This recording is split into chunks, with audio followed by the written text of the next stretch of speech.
సంవత్సరంలో ఒకసారి, వారంలో 2 సార్లు, నెలలో 11 సార్లు వచ్చేది ఏమిటి?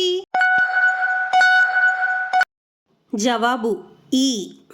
ఒక గదిలో 20 కొవ్వొత్తులున్నాయి. వాటిలో 3 కొవ్వొత్తులు ఆరిపోయాయి. అయితే ఆ గదిలో ఇంకా ఎన్ని కొవ్వొత్తులుంటాయి?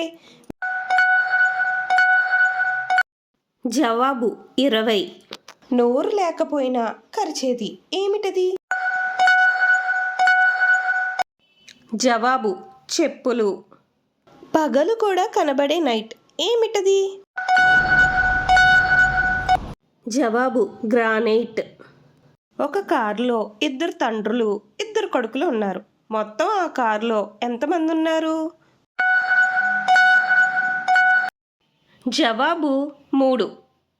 Thank you. Follow for more videos.